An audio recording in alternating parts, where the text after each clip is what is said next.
እናንተ ባለ ታሪኳ አልተገኘችም? ማን በሉኝ? መሬማ ተገኘች።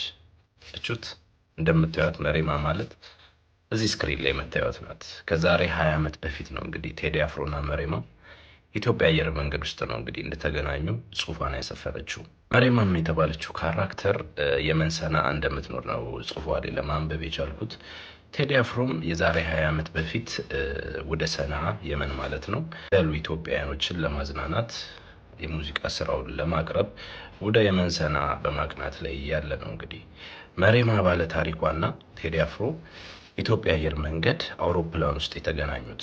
እሷም ትላለች ባለ ታሪኳ ና ተቀመጥ ሳልለው እጄን እንኳን ለመለከት ሳላውለበልብለት ድንገት መጣና አጠገቤ ተቀመጠ። ትውውቁ እንግዲህ የሚጀምረው እዚህ ጋር ነው። እኔ ቴዲ እንደሆነ አውቄዋለሁ። የዛኔ በጣም ታዋቂ ነበረ። አለቤ ሾም ላይ ቀርቦ አውቀው ነበረ። የተለያዩ ሚዲያዎች ላይም ሲቀርብ አውቀው ነበረ። እሱ በጣም ደክሞ ስለነበረ መተኛትም እንዳማረው እንደደከመው ለማየት ለመመልከት ቻልኩኝ። ድንገት ሊተኛ ወንበሩ ላይ ጠጋ ብዬለት ድንገት ሊተኛም ሲሞክር ወንበሩ አልመች ይለዋል። እኔም የገዛ ልብሴን አውልቄ እንዲንተራሰው ሰጠሁት። እሱም ተንተርሶ ለመተኛት ሞከረ። በቀኑ የነበረው የሐሩር ሙቀት ሊያስተኛውም ሊያሳርፈውም አልቻለም ትለናለች መሬማ።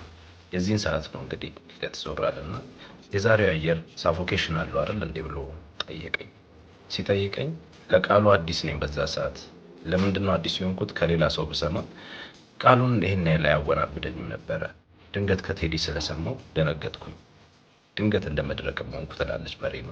በዚህ የጀመረው ጨዋታችን ከደቂቃ ደቂቃ ከሰዓት ሰዓት እየወለደ ብዙ ታሪኮችን እያወጋው የመን ስላሉ አረብ ሀገር ስለተሰደዱ ሴት እህቶቼ እየነገርኩት እየተረኩለት ጉዟችንን ቀጠልን። ዛሬ ላይ እኔ ሊያስታውሰኝ አይችልም።